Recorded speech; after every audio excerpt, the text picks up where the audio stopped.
I not only had police informants in my world, I also had police informants in my tenants, my rental property at 107 Burke Street.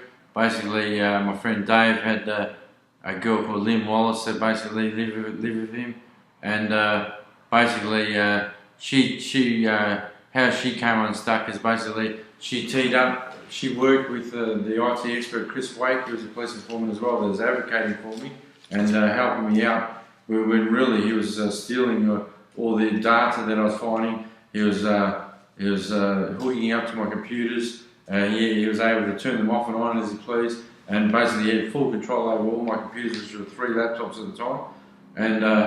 And how I knew it was him, basically my laptops were getting hooked, hacked around the clock. And the bottom line is that when I had data on Kensington Police Station being corrupt and involved in my police operations, and she basically backed up the IT expert, and that made me suspicious on her. And then I did some investigations on the computer, etc., and I kicked out the IT expert and basically presented documentation from the computer that suggested that she was one, and I handed it to the IT expert and let him make of it. And the next day, and told Dave, my friend, to sit back and watch.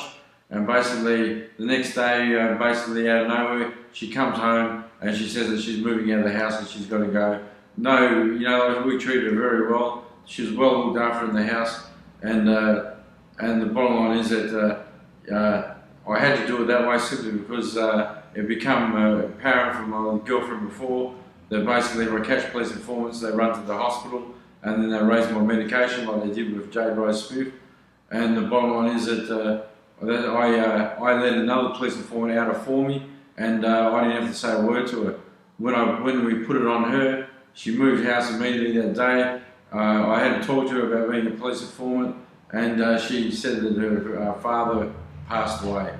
We found out 6 weeks later that that wasn't true, and 7 weeks later her father really did pass away.